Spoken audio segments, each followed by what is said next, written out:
Nós vamos hoje começar o Check-up da Família, edição 2020. Você que faz parte da Igreja Presbiteriana de Leme sabe que todos os anos, no mês de maio, nós temos uma série especial de mensagens a respeito da família, e nesta edição 2020 nós estamos refletindo sobre esse tema, a crise da família na crise.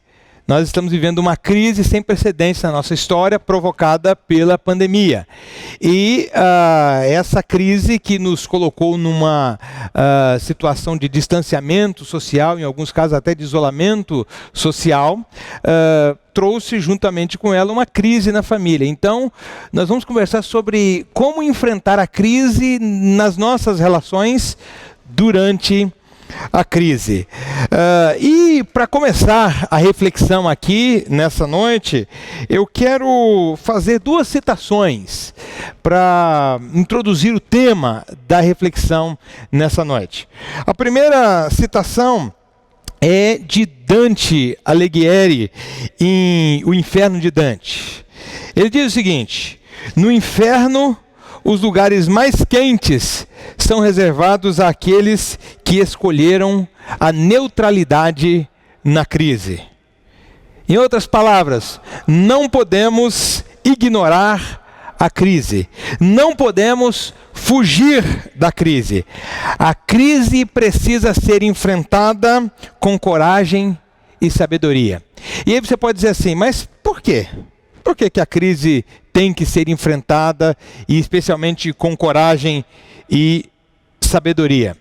Isso nos leva à segunda citação, e a segunda citação é do físico judeu, o cientista judeu Albert Einstein. Ele nos diz o seguinte: a crise é a melhor bênção que pode ocorrer com as pessoas e países, porque a crise traz progressos. A criatividade nasce da angústia, como o dia nasce da noite escura. É na crise que nascem as invenções, os descobrimentos e as grandes estratégias. Quem supera a crise, supera a si mesmo sem ficar superado. Quem atribui à crise seus fracassos e penúrias, violenta seu próprio talento e respeita mais os problemas do que as soluções. A verdadeira crise é a crise de incompetência, é a crise da incompetência. Sem crise não há desafios. Sem desafios, a vida é uma rotina, uma lenta agonia. Sem crise não há mérito. É na crise que se aflora o melhor de cada um. Pois bem, de acordo com Dante, não podemos fugir da crise. E de acordo com Albert Einstein, a razão para não fugir da crise é que a crise é inerente ao processo de desenvolvimento. Através das crises, nós podemos nos tornar pessoas melhores. Mas você já parou para se perguntar sobre o significado de crise? Que a crise possa ser algo que nos torne pessoas melhores, pode até ser, que a crise seja uma oportunidade, tudo bem. Mas o que é crise exatamente? Todo mundo sabe quando está em crise, mas o que é crise? O que significa crise? Eu acredito que a gente pode dizer de uma maneira simples que a crise é uma experiência de desequilíbrio na ordem natural das coisas. Isso mesmo. A crise é uma experiência de desequilíbrio na ordem natural das coisas. Como o desequilíbrio pode ser uma coisa boa para nós? Talvez você pergunte. Crise é uma oportunidade, mas se crise é desequilíbrio, como que crise pode ser uma oportunidade? Como que crise ou a crise pode ser uma oportunidade para nós? Eu acredito que a resposta está no significado da palavra crise. A palavra crise vem do grego, crisis, e significa literalmente avaliar, escolher e preservar. Avaliar, escolher e preservar. Muito bem. Toda vez que nós experimentamos um desequilíbrio na ordem natural das coisas, nós temos então a oportunidade de avaliar, escolher e preservar o que é essencial para nós. Nós temos a oportunidade de escolher, preservar, após a avaliação, aquilo que é essencial, no nosso caso aqui, que estamos refletindo sobre a família, essencial para as nossas relações. Se nós avaliarmos mal, escolhermos mal e insistirmos em preservar o que a crise veio nos tirar, nós fracassamos em lidar com a crise. No entanto, se nós avaliarmos bem, escolhermos bem e preservarmos o que realmente importa, a crise pode ser uma bênção de Deus na minha vida e na sua vida. Nós só nos desenvolvemos como pessoa, como humanidade e como sociedade por causa das crises que nós enfrentamos ao longo de nossa história. O coronavírus trouxe um desequilíbrio na ordem natural das coisas. Trouxe uma experiência de crise, portanto. A epidemia se tornou uma pandemia. E assim a crise se tornou, digamos, uma multicrise. Digo que estamos vivendo uma multicrise porque ela é, ao mesmo tempo, uma crise sanitária, uma crise econômica, uma crise social, uma crise religiosa e, por fim, o que mais nos interessa aqui, nessa noite, uma crise relacional. Esta última, a crise relacional, é o que eu desejo abordar nessa mensagem. Eu estou muito preocupado com a crise da família nessa crise pela qual nós estamos passando. Eu estou muito preocupado com a crise que essa pandemia gerou e está gerando nas nossas relações. A crise em si não é ruim, como eu disse, a crise faz parte da vida, é algo normal em todo e qualquer processo de desenvolvimento. A crise é algo natural, porque a vida é dinâmica. Então o problema não é a crise, a questão é como é que nós lidamos com a crise. Então eu quero que, como pessoa e mais em especial como família, você receba subsídios da palavra de Deus para lidar de maneira adequada com essa crise. Por quê? Porque a crise, quando não é bem trabalhada, quando não é bem administrada por nós, a crise pode se tornar um colapso. Isso é muito sério. A crise pode gerar o colapso das nossas relações. A crise é inevitável, mas o colapso é evitável. Então eu quero que a gente pense sobre isso por alguns instantes. O colapso é resultado cumulativo de crises não tratadas ou maltratadas. O colapso não acontece da noite para o dia. Ele acontece de maneira abrupta, mas ele não acontece da noite para o dia. Entre aquela primeira chuva que gerou a ferrugem numa viga e o desmoronamento de um prédio, ou o desmoronamento daquela viga que ocasiona, por consequência, o desmoronamento do prédio, passa-se um longo período, há um longo processo de desenvolvimento. Então a crise, quando maltratada ou não tratada de maneira saudável e adequada, a crise se acumula, as crises se acumulam, e crises acumuladas geram colapso nas relações, geram colapsos nas organizações, geram colapsos na sociedade. Aí você pode dizer assim, tudo bem, mas qual é a diferença entre crise e colapso? Ao invés de trazer para você uma definição, um conceito, diferenciando crise e colapso, eu gostaria de citar alguns exemplos. Eu acho que isso vai facilitar a sua compreensão do que eu estou querendo dizer. Eu diria o seguinte, como exemplo, para você entender a diferença entre crise e colapso. Um AVC, um acidente vascular cerebral, é crise. Um infarto fulminante é colapso. Chuva é crise. Tempestade é colapso. Ressaca do mar é crise. Tsunami é colapso. Desentendimento é crise. Violência nas relações é colapso.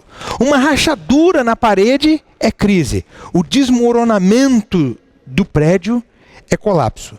Surto é crise. Pandemia é colapso. Pessoas, famílias, organizações e sociedades enfrentam crise. Pessoas, famílias, organizações e sociedades enfrentam crise. E se não tratadas de maneira adequada, as crises vão inevitavelmente gerar o colapso. Eu quero conversar com você então um pouco hoje, nessa noite, sobre esse tema. A crise pode gerar colapso. Não necessariamente a crise gera colapso, mas a crise pode gerar colapso. E ela vai gerar colapso se você não atentar para a maneira adequada e sábia e corajosa de lidar com a crise. Então, vamos lá. A crise pode gerar colapso. Eu quero falar especificamente do colapso nas relações familiares.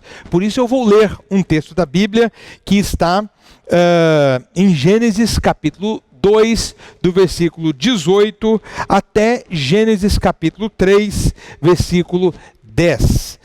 Então o Senhor Deus declarou: não é bom que o homem esteja só. Farei para ele alguém que o auxilie e lhe corresponda. Depois que formou da terra todos os animais do campo e todas as aves dos céus, o Senhor Deus os trouxe ao homem para ver como este lhes chamaria. E o nome que o homem desse a cada um ser vivo, esse seria o seu nome. Assim o homem deu os nomes a todos os rebanhos domésticos, às aves do céu e a todos os animais selvagens. Todavia, não se encontrou para o homem alguém que o auxiliasse e lhe correspondesse. Então o Senhor Deus fez o homem cair em um profundo sono, e enquanto este dormia, tirou-lhe uma das costelas, fechando o lugar com carne. Com a costela que havia tirado do homem, o Senhor Deus fez uma mulher e a levou até ele. Disse então o homem: esta sim é osso dos meus ossos e carne da minha carne. Ela será chamada mulher, porque do homem foi tirada. Por esta razão deixará o homem pai e mãe e se unirá à sua mulher, e eles se tornarão uma só carne. O homem e sua mulher viviam nus e não sentiam vergonha. Ora, a serpente, que era o mais astuto de todos os animais selvagens que o Senhor tinha feito, perguntou à mulher: foi isto mesmo que Deus disse? Não comam de nenhum fruto das árvores dos jardins? Então a mulher respondeu à serpente: podemos comer do fruto das árvores do jardim. Mas Deus disse: não comam do fruto da árvore que está no meio do jardim, nem toquem nele, do contrário, morrerão. Disse a serpente à mulher: certamente não morrerão. Deus sabe que no dia em que dele comerem, seus olhos se abrirão, e vocês, como Deus, serão conhecedores do bem e do mal. Quando a mulher viu que a árvore parecia agradável ao paladar, era atraente aos olhos, e além disso, desejável para dela se obter discernimento, tomou do seu fruto, comeu-o e deu-o ao seu marido. E este também o comeu. Os olhos dos dois se abriram e perceberam que estavam nus.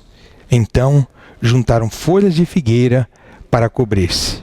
Ouvindo o homem e sua mulher os passos do Senhor Deus, que andava pelo jardim quando soprava a brisa do dia, esconderam-se da presença do Senhor Deus entre as árvores do jardim.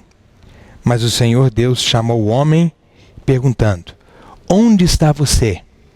E ele respondeu: ouvi teus passos no jardim e fiquei com medo, porque estava nu. Foi por isso que me escondi. Amém.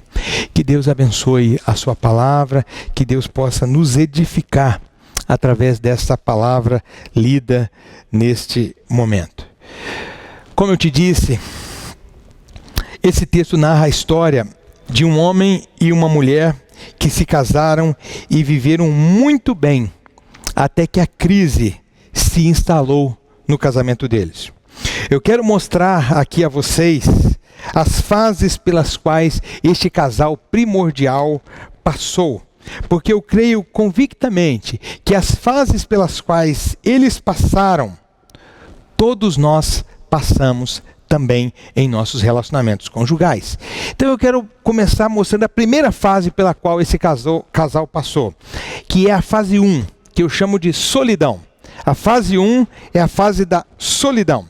Vejam o que o texto diz. O texto diz assim: então o Senhor Deus declarou: não é bom que o homem esteja só. Farei para ele uma auxiliadora, alguém que o auxilie e lhe corresponda. Isso está em Gênesis 2, versículo 18. E aí eu tenho duas constatações a fazer aqui. A primeira é no que se refere à expressão bom. Deus disse, não foi o homem quem disse, não é bom que o homem esteja só. E isso é muito importante, porque quando Deus criou todas as coisas, a Bíblia diz que ele disse o seguinte: tudo ficou muito bom. E quando Deus viu que tudo ficou muito bom, Deus abençoou tudo que ele havia criado. Mas agora, na criação, há algo que Deus identifica que ele considera que não é bom. Deus olha para a solidão em que o homem está e então diz: não é bom que o homem esteja só. Então essa é a primeira observação. A segunda observação que eu faço nessa fase da solidão, que Adão aqui experimentou, que esse primeiro casal, antes de se unir, experimentou, é que Deus diz que o homem estava só. E isso, de certa forma, soa estranho para algumas pessoas. Porque quando você lê toda a narrativa, você percebe que o homem está rodeado por pássaros, por peixes, por animais de todo tipo. E mais, o homem está aqui contando com a presença de Deus constante com ele em todos os momentos. Então, se Deus está ali, se os animais estão ali, mas especialmente se Deus está ali, por que é dito que o homem está só? E detalhe, é o próprio Deus quem está dizendo que o homem está só. Não é o ser humano quem está dizendo: olha Deus, você me deu tudo, você está aqui comigo, mas eu queria que você soubesse que eu estou me sentindo sozinho. Mas não é isso que está acontecendo. É Deus quem diz que o homem está só. Por que ele está só? Ele está só, meus queridos irmãos e irmãs, porque quando ele olha acima dele, ele tem Deus. Quando ele olha abaixo dele, ele tem os animais. Mas quando ele olha ao lado, ele não tem ninguém que possa estar junto com ele. Acima dele, ele tem Deus. Abaixo dele, ele tem os animais. Mas ao lado dele, ele não tem alguém que ele possa chamar de companheiro, alguém com quem ele possa dividir a vida. Então esse texto que eu acabei de ler, que Deus diz: não é bom que o homem esteja só, farei para ele alguém que o auxilie e que lhe corresponda. Esse texto ensina que o ser humano, meus queridos irmãos e irmãs, sente um tipo de solidão que nada ou ninguém pode suprir. Há um tipo de solidão que nem mesmo Deus pode suprir na vida humana. Há uma dimensão de vazio em nós que só pode ser preenchida por outro ser humano. Então Deus, ciente disso, criou a mulher. Desde então, o homem busca na mulher a solução para a sua solidão. E a mulher busca no homem a solução para a sua solidão. Isso acontece porque nós somos seres relacionais. E só podemos ou só nos tornamos preenchidos a partir de relacionamentos significativos. É por isso então que nós nos casamos. Nós temos um vazio em nós, que é o vazio do prazer. Então nós buscamos prazer na relação com as pessoas e com as coisas. Mas nós não temos em nós só um vazio de prazer. Não é só porque nós precisamos de prazer que nós buscamos as pessoas para satisfazer o nosso prazer. Nós buscamos as pessoas, nós buscamos as amizades e, em especial, nós buscamos um cônjuge com quem possamos dividir a nossa vida, porque nós temos um vazio de parceria. Nós precisamos de parceria. Então, a primeira fase que nós enfrentamos na vida e que esse casal enfrenta, antes que eles tivessem se unido, que o ser humano enfrenta, né, é a fase da solidão. Mas aí nós temos a segunda fase, que é a fase do encontro. A segunda fase é a fase do encontro. A Bíblia diz em Gênesis 2, 21 e 22 o seguinte: então o Senhor Deus fez o homem cair em sono profundo, e enquanto este dormia, tirou-lhe uma das costelas, fechando o lugar com carne. Com a costela que havia tirado do homem, o Senhor Deus fez uma mulher e a trouxe a ele. Veja que coisa fantástica aqui. Veja que coisa especial que o texto quer ensinar para nós. E nós não temos que ficar nos preocupando com a literalidade do texto, mas sim com a mensagem que ele quer trazer a nós. O texto está nos dizendo que Deus fez a mulher de uma parte do homem. Desse modo, aquilo que falta nele está nela. E aquilo que dá vida a ela vem dele. Então Deus promove um encontro entre o homem e a mulher. E quando o homem vê a mulher, ele exclama. E eu imagino aqui o homem exclamando quase como nós exclamamos quando o nosso time do coração faz um gol aos 45 minutos do segundo tempo, na final do campeonato. Ele diz algo assim: essa sim é osso dos meus ossos e carne da minha carne. Quando Deus trouxe a mulher ao homem, ele olha para ela e diz assim: essa sim é osso dos meus ossos e carne da minha carne. Detalhe, veja aqui que o homem não é chamado de Adão, simplesmente homem, ser humano. E a mulher não é chamada de Eva, simplesmente de mulher. Os dois aqui são apenas homem e mulher. E isso é muito significativo. O texto quer insinuar e sugerir algo muito especial para nós. É que a mulher precisa descobrir a sua plena identidade no encontro com o homem. E o homem precisa descobrir a sua plena identidade no encontro com a mulher. Nesse encontro do homem e da mulher junto com Deus é que se revela a nossa plena humanidade. Veja então que esse casal, que esses dois seres humanos, porque ainda num primeiro momento não eram um casal, enfrentam a solidão, depois eles enfrentam, ou melhor, experimentam a fase do encontro. Primeiro solidão, depois encontro. Mas aí nós vamos para a terceira fase na vida dessas duas pessoas, que é a fase da intimidade. Gênesis capítulo 2, versículo 25, nos diz o seguinte: o homem e a mulher viviam nus e não sentiam vergonha. Essas poucas palavras, muitas vezes mal interpretadas, escondem uma verdade muito profunda. A afirmação de que estavam nus não significa meramente que estavam sem roupas, mas sim que tinham um conhecimento total um do outro. A alma de um estava desnuda diante da alma do outro. O homem e a mulher não tinham o que esconder um do outro. Havia entre eles uma intimidade, um encontro, um conhecimento no nível da alma. Esse processo de construir a intimidade com o cônjuge É muito lento. Eu diria, inclusive, que ele é difícil. É difícil porque quando a gente tem que se expor no nível da alma, nós tememos a rejeição.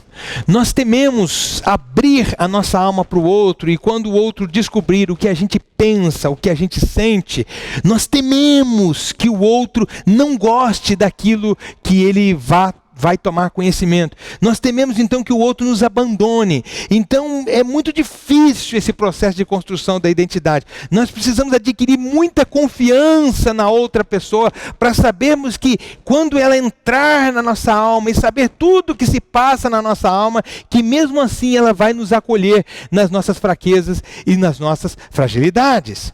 Muito bem. Há algo mais aqui que eu quero compartilhar com você, que é o seguinte: esse primeiro casal experimenta uma intimidade transparente. É isso que significa o fato deles estarem nus. É uma intimidade transparente. Como eu disse, o medo de nos expormos, ou quem sabe a vergonha de nos expormos, produz uma espécie de opacidade na nossa relação, de modo que eu vejo o outro do jeito que eu quero, mas eu não deixo o outro me ver do jeito que ele quer me ver. Há uma espécie de opacidade. Ele me vê, mas não vê com a clareza que ele gostaria de ver. Esse casal vive uma intimidade transparente, porque não há nada entre eles que precise ficar escondido. Então veja você, esse casal, num primeiro momento só o ser humano homem, mas depois o casal experimenta a solidão, num segundo momento o encontro e num terceiro momento a intimidade. Aí a gente poderia dizer, e então viveram felizes para sempre. Só que não. Só que não, porque esse casal agora vai enfrentar a crise. E aí eu quero mostrar exatamente esse ponto com você, porque esse é o nosso tema. A crise da família na crise. Como é que esse casal lidou com a crise? E como é que eles trataram a crise pela qual eles estavam passando? Então a quarta fase pela qual esse casal vai passar é a crise. Eu diria, meus irmãos e minhas irmãs, que todas as pessoas passam por essas 4 fases do casamento. Repito, solidão, encontro, intimidade e crise. E passa por essas fases várias vezes ao longo da vida. Várias vezes ao longo do processo de construção da relação conjugal. Eu creio, sinceramente, que essa pandemia trouxe uma experiência de crise para a maioria dos casais. Eu sei disso por aquilo que leio, eu sei disso por aquilo que observo, eu sei disso por aquilo que ouço das pessoas que vêm conversar comigo e algumas, inclusive, pedindo conselho para lidar com a crise.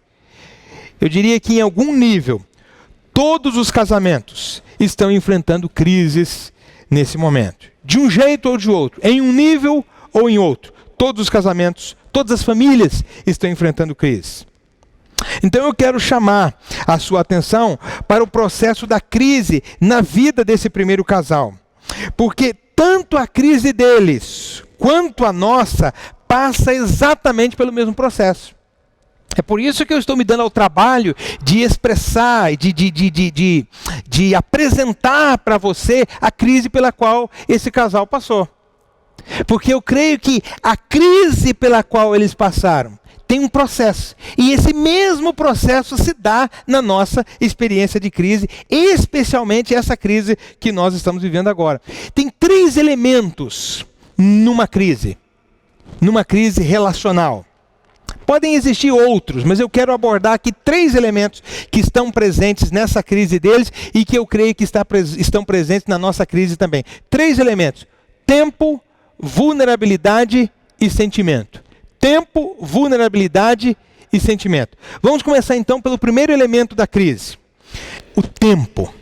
Eu não sei há quanto tempo você está casado, há quanto tempo você e seu cônjuge estão juntos. Mas uma coisa eu sei, vocês estão passando muito mais tempo juntos agora do que vocês passavam antes. A crise nos obrigou a passarmos mais tempo juntos. Num certo aspecto, isso é muito bom, porque nós temos a oportunidade de prestarmos atenção um no outro de um jeito que talvez a gente já tivesse não mais prestando atenção. Mas existe algo muito perigoso embutido nisso, nesse processo de vivermos muito tempo juntos já, e também no processo de passarmos muito tempo juntos nessa experiência de crise. E a questão é exatamente essa, é que o tempo é capaz de corroer a nossa intimidade. O tempo é capaz de corroer, e geralmente corrói a nossa intimidade. É como aquela ferrugem que vai se acumulando numa determinada estrutura de ferro. Se você não for lá e tratar e tirar aquela ferrugem, ela vai se acumular, vai se acumular, vai se acumular e vai corroer a ponto de quebrar aquela estrutura de ferro e, quem sabe, um edifício inteiro entrar em colapso. Então o tempo é capaz de corroer a nossa intimidade e geralmente corrói, repito. Queria que você olhasse aqui para o nosso texto, algo que está acontecendo aqui que eu considero muito interessante. Como é que eu enxergo aqui o tempo corroendo a intimidade desse casal? O versículo 1 do capítulo 3 diz o seguinte: Ora, a serpente era o mais astuto de todos os animais selvagens que o Senhor tinha feito. E ela perguntou à mulher: Foi isto mesmo que Deus disse? Não comam de nenhum fruto das árvores do jardim? Respondeu a mulher à serpente: Podemos comer do fruto das árvores do jardim. Versículo 3. Mas Deus disse: Não comam do fruto da árvore que está no meio do jardim, nem toquem nele. Do contrário, vocês morrerão. Quero chamar aqui a sua atenção para esse aspecto. Quando a mulher responde à pergunta da serpente, porque ela tenta gerar uma confusão. Deus falou que não pode comer de nenhuma árvore do jardim? E não é isso que Deus havia dito. Deus havia dito o seguinte: podem comer de todas as árvores do jardim, apenas de uma árvore específica que eles não poderiam comer o fruto. Aí a mulher diz: muito bem. Ela diz: não, Deus falou que nós podemos comer de todas as árvores do jardim. É só da árvore do conhecimento do bem e do mal, é só daquela árvore que nós não podemos comer o fruto. Mas aí tem algo muito interessante que ela diz assim, que ela diz aqui, ela inclui uma coisa que Deus não tinha dito. Ela diz assim: Deus disse, não comam do fruto da árvore que está no meio do jardim, nem toquem nele, porque no dia em que vocês comerem, vocês morrerão. Eu chamo a sua atenção para esse fato, porque Deus não havia dito, não toquem nele. Deus não havia dito que ela não podia apreciar aquele fruto. Deus só tinha dito: não toque.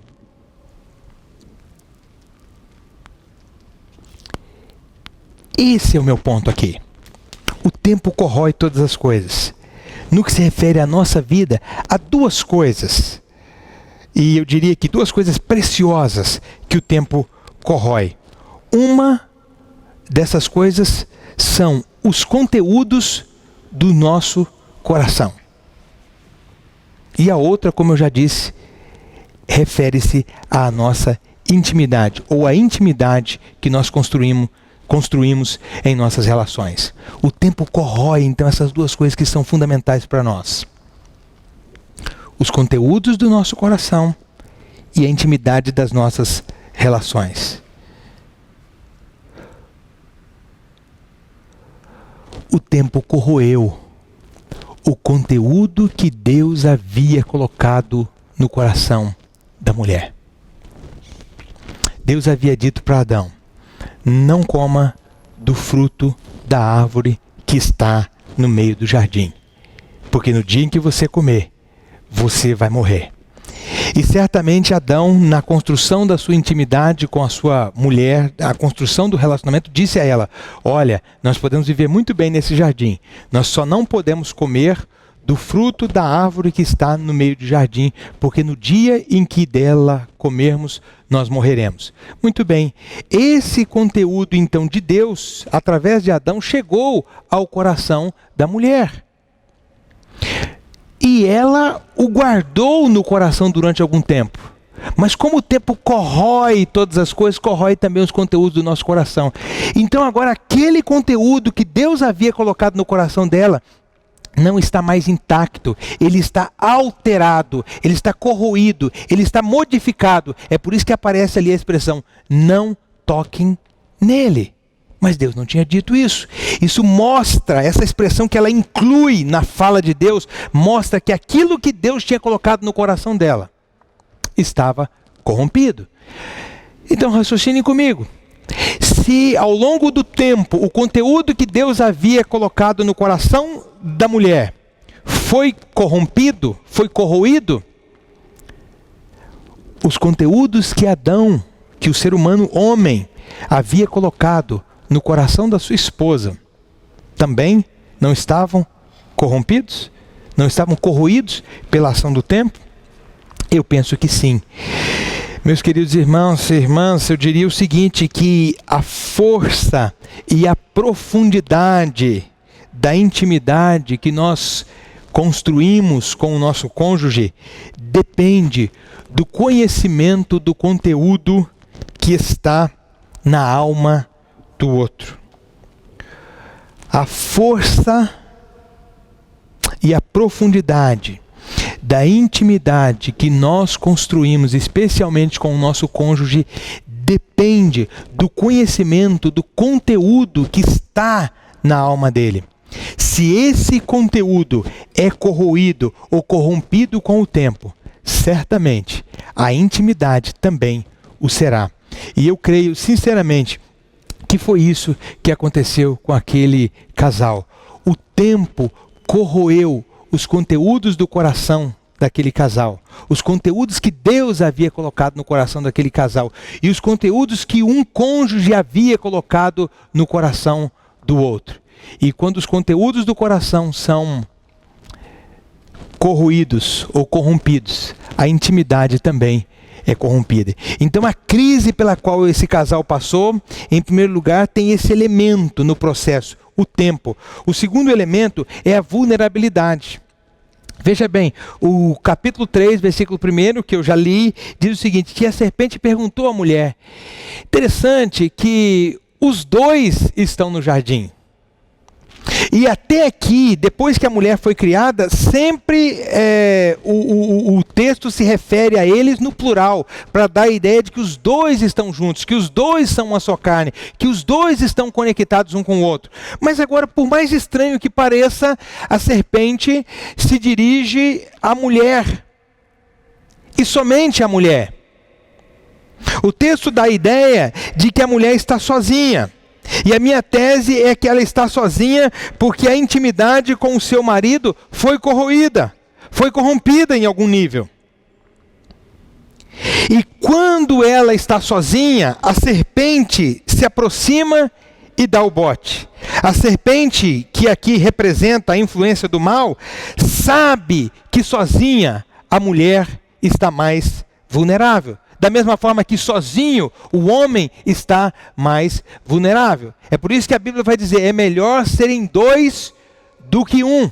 Porque quando um cai, o outro o ajuda a levantar-se. Quando nós caminhamos sozinhos, nós nos tornamos mais vulneráveis.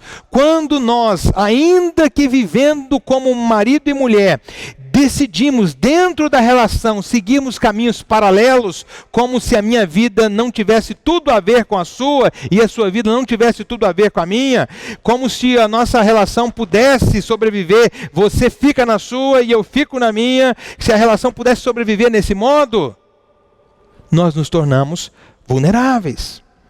E a crise pela qual nós estamos passando, esse tempo já em que estamos vivendo juntos e esse tempo que estamos passando juntos nos colocam numa situação de vulnerabilidade. A corrosão da intimidade ao longo do tempo deixou o homem e a mulher numa condição de vulnerabilidade. Mas aí temos o terceiro elemento aqui dessa crise. O terceiro elemento é o sentimento. Veja, a crise então se deu por causa do elemento tempo, por causa do elemento vulnerabilidade, mas agora a crise se estabeleceu ali na vida daquele casal por causa do elemento sentimento, e eu chamo a sua atenção para isso. O capítulo 3, versículo 6 nos diz o seguinte: quando a mulher viu que a árvore parecia agradável ao paladar, era atraente aos olhos e, além disso, desejável para dela se obter discernimento, tomou do seu fruto, comeu-o e o deu ao seu marido, que o comeu também. Chama a sua atenção aqui para o elemento sensorial. Ela percebe que a árvore é agradável ao paladar, atraente aos olhos e desejável para se obter discernimento. Essas expressões, agradável ao paladar, atraente aos olhos e desejável para se obter discernimento,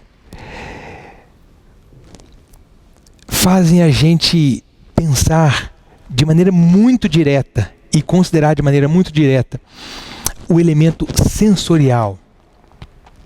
As sensações fazem a gente considerar diretamente os sentimentos aqui. É muito sério o que está embutido nesse texto. O texto diz que essa mulher e esse homem e esse casal, portanto, tomou uma decisão baseada em sentimentos. Eles sentiram, eles desejaram, eles viram, aqueles sentimentos afloraram, a boca salivou, e quando então esses sentimentos estavam à flor da pele, eles tomaram a decisão. Tomaram uma decisão baseada naquilo que estavam sentindo. E isso é um fato inequívoco. Todas as vezes que você toma uma decisão baseado em sentimentos, eu posso afirmar categoricamente que você vai se arrepender. Isso é um fato incontestável, porque nós não fomos desenhados para que as nossas decisões sigam os nossos sentimentos. Nós não fomos desenhados por Deus para sermos pessoas que são guiadas pelos sentimentos e decidem com base nos sentimentos. Não. Nós somos criados por Deus para tomarmos decisões racionais. E na medida que tomamos decisões racionais e sábias, os nossos sentimentos seguem as nossas decisões. Os nossos sentimentos se ajustam às nossas decisões. E se nós tomarmos decisões sábias, certamente os sentimentos que acompanharão as nossas decisões, ainda que num primeiro momento não sejam prazerosos, se revelarão num segundo momento como sentimentos agradáveis, mesmo os sentimentos não prazerosos, quando acompanhados de decisões sábias, se tornarão uma experiência de aprendizado e até mesmo de prazer para nós. Sabermos que decidimos a coisa certa, mesmo quando estávamos sentindo o desejo de ir numa direção errada, nos dá prazer no futuro, quando nós tomamos a decisão certa. Mas aquele casal não fez isso. Aquele casal tomou uma decisão baseada em sentimentos. Veja então o processo completo aqui da crise. O tempo corroeu a intimidade, os conteúdos do coração e depois a intimidade. Isso os tornou vulneráveis às investidas do mal, à influência do mal. E no final das contas, fez aflorar sentimentos muito intensos e vorazes, sentimentos baseados nos quais eles tomaram decisões. E essas decisões foram desastrosas, especificamente uma decisão. E essa decisão foi desastrosa.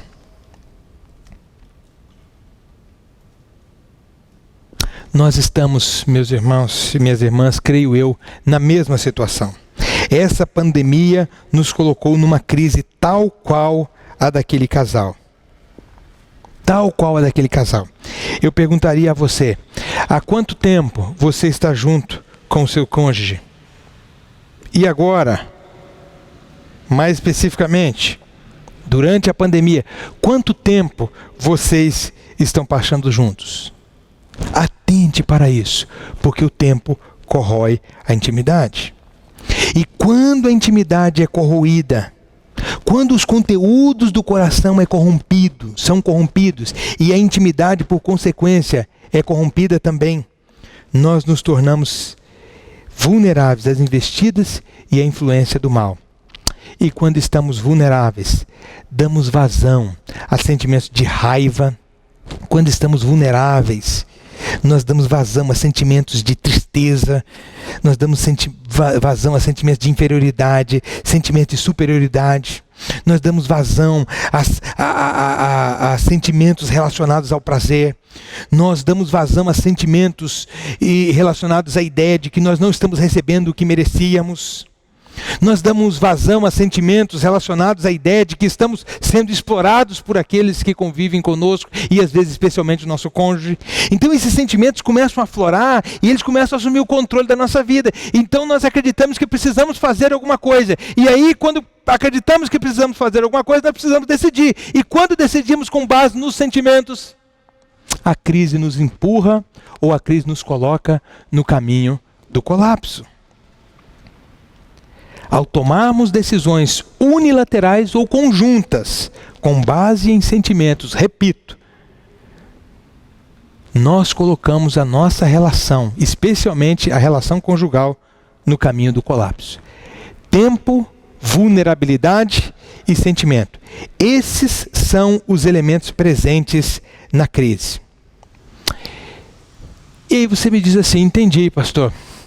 Entendi que como casal, inicialmente, mesmo quando éramos duas pessoas, antes de formarmos um casal, nós vivemos a fase da solidão, depois vivemos a fase do encontro, depois vivemos a fase da intimidade, e aí descobrimos que a crise também faz parte de todo e qualquer relacionamento saudável. Eu entendi isso. E entendi também que quando a crise se instala no relacionamento conjugal, geralmente ela está baseada num tripé: tempo, vulnerabilidade e sentimentos. E pode ser que agora você esteja se perguntando assim, eu não só entendi isso, mas também entendi que essa crise está colocando a minha relação conjugal no caminho do colapso. Há alguma coisa que eu possa fazer? Talvez você esteja se perguntando. Meus queridos irmãos e irmãs, sim, há algo que nós podemos fazer. O texto prossegue e nos diz algo muito especial, que aquele casal tomou a pior decisão que eles podiam tomar na vida. Aquele casal tomou a decisão que gerou o colapso da relação deles. Mas o texto também diz que Deus não os abandonou. O texto diz em Gênesis 3, versículo 8, que o Senhor foi procurar o homem. O Senhor foi procurar a mulher. O Senhor foi ao encontro daqueles que estavam vivendo uma experiência de colapso da relação deles. E aí então o Senhor disse: Adão, onde você está? Onde você está? Mulher, onde você está? Casal, onde vocês estão agora? Isso tem uma verdade muito especial aqui. É que Deus nos encontra onde nós estamos. Não importa se nós estamos numa experiência de crise, uma crise que talvez tenha começado muito antes da pandemia e que tenha só se intensificado na pandemia. Não importa se nós estamos já às portas do colapso da relação. Deus nos encontra onde nós estamos. Se você está administrando muito bem e sabiamente essa crise, que bom! O Senhor vem ao seu encontro e te convida a permanecer assim. Se você não está administrando bem essa crise, o Senhor também vem ao seu encontro. E aí o Senhor faz 3 convites a você e a mim. Abra-se para mim. Você quer evitar o colapso? Quer lidar com a crise de maneira sábia? Preste atenção no que o tempo está fazendo com vocês. Preste atenção em quão vulneráveis vocês estão. Prestem atenção nos sentimentos que estão à flor da pele. Mas não adianta só prestar atenção na crise. É preciso prestar atenção naquele que pode nos ajudar a sair da crise. Então é preciso, em primeiro lugar, abrir-se para Deus. Não adianta eu querer ter uma relação abençoada por Deus, se eu não quero me abrir para Deus. Não adianta eu querer esperar a bênção de Deus na minha vida, sem eu me interessar por aquele Deus que é o abençoador da minha vida. Não adianta querer as bênçãos do caminho de Deus se eu não me abrir para Deus e andar no caminho de Deus. Não adianta entregar o meu casamento a Deus se eu não entregar a forma como eu estou caminhando, a forma como eu estou construindo o meu relacionamento ao longo do caminho para Deus.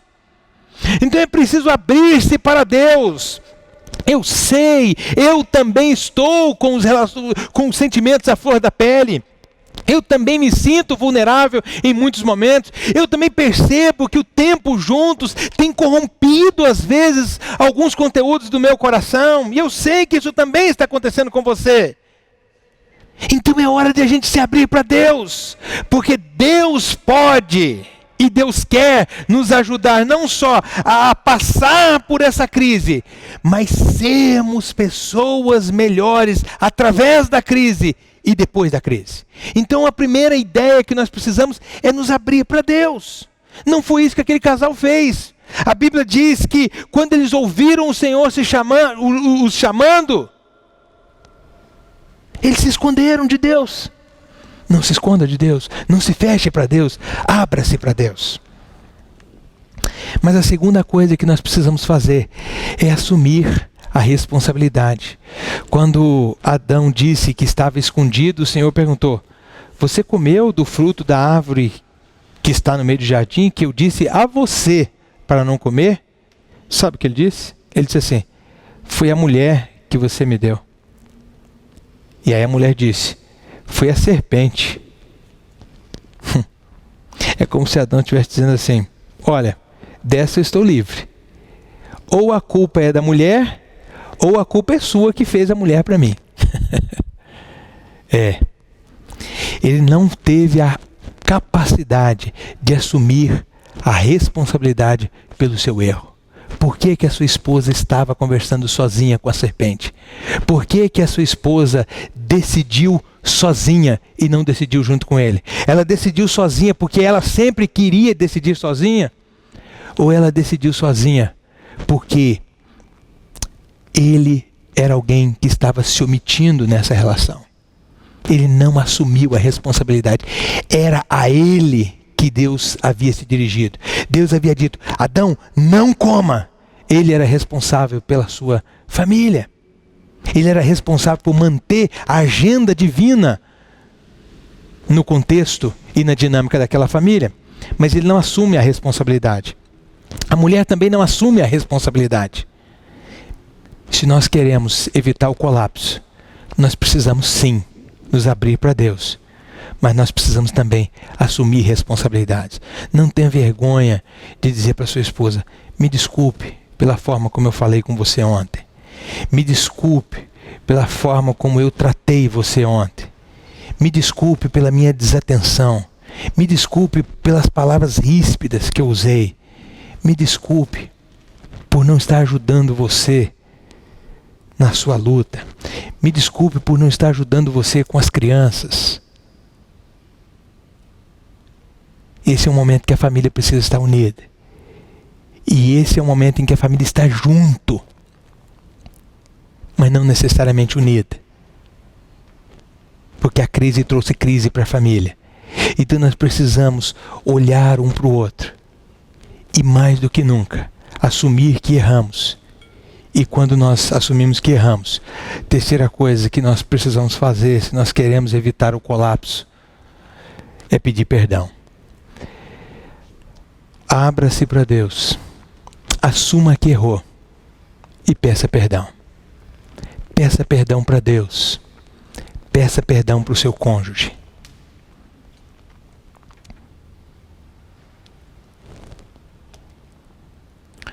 Quando nós não perdoamos, nós interrompemos o fluxo da graça de Deus em nós. Deus nos perdoou. Então a graça entra em nós. Mas quando nós não perdoamos para permitir que a graça de Deus flua para o outro, nós interrompemos o fluxo. E o mesmo fluxo por onde entra o perdão de Deus em nós, é o fluxo por onde sai o perdão nosso para o outro. Precisamos perdoar. Você não se casou com uma mulher perfeita. Você não se casou com um homem perfeito. A sua família não é perfeita. O seu casamento não é perfeito. Mas fique tranquilo. Nenhum casamento é perfeito. Não existem casamentos perfeitos. Só existe convivência equilibrada. E se você quer que a sua convivência seja equilibrada, e se você quer atravessar essa crise com sanidade e não seguir no caminho do colapso, ou quem sabe se você já estava no caminho do colapso há muito tempo e a crise só veio piorar as coisas, saiba que ainda tem uma saída. Mas é preciso abrir-se para Deus, reconhecer que errou e pedir perdão. Eu desejo que Deus te abençoe. Eu desejo que Deus guarde você, casal que está me ouvindo, e a família como um todo. Que essa crise dentro da qual a nossa família está inserida e, consequentemente, gerando crise nas nossas relações, possa ser enfrentadas por nós com coragem e com sabedoria.